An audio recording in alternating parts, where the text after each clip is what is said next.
यीशु मसीह के सामर्थ्य नाम में एक बार फिर से आप सबका स्वागत करती हूँ।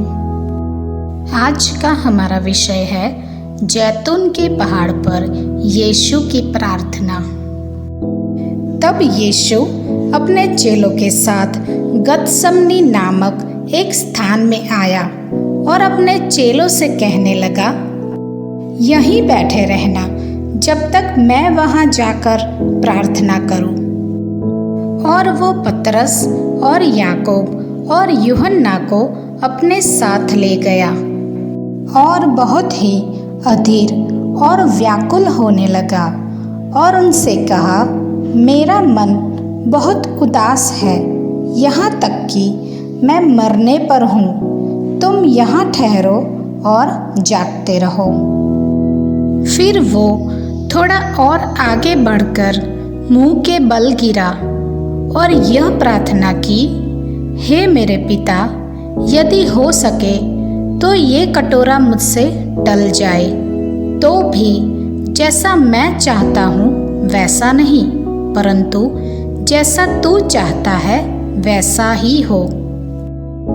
तब स्वर्ग से एक दूत उसको दिखाई दिया जो उसे सामर्थ्य देता था।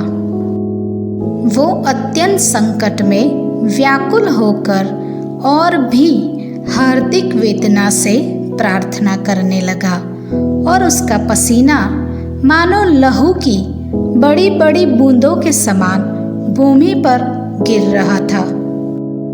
तब वो प्रार्थना से उठा और अपने चेलों के पास आकर उन्हें उदासी के मारे सोता पाया और पतरस से कहा, क्या तुम मेरे साथ एक घड़ी भी न जाग सके?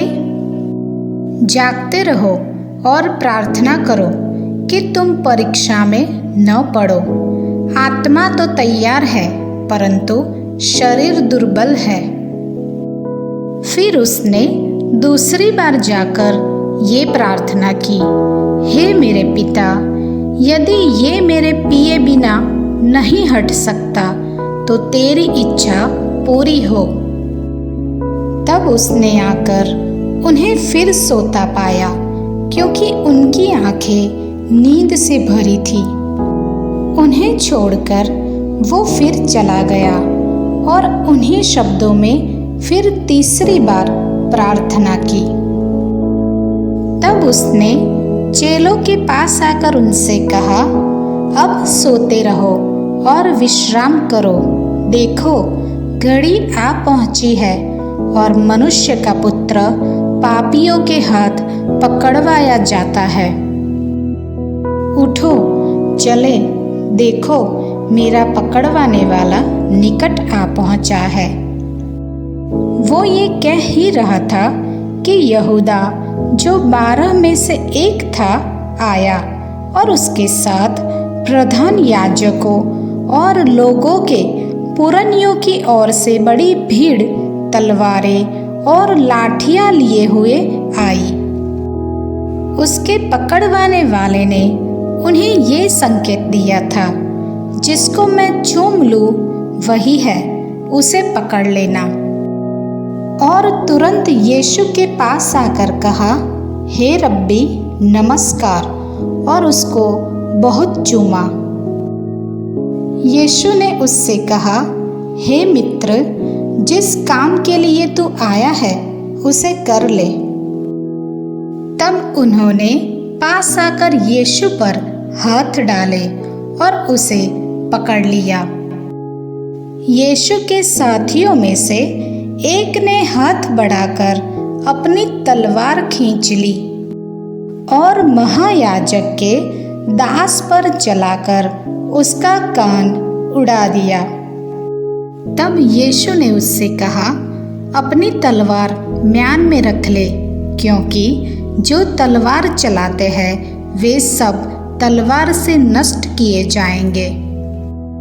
क्या तू नहीं जानता कि मैं अपने पिता से विनती कर सकता हूँ और वो स्वर्गदूतों की 12 पलटन से अधिक मेरे पास अभी उपस्थित कर देगा?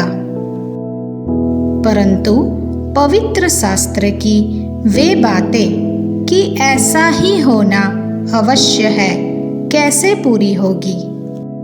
फिर यीशु ने उसका कान छूकर उसे अच्छा किया।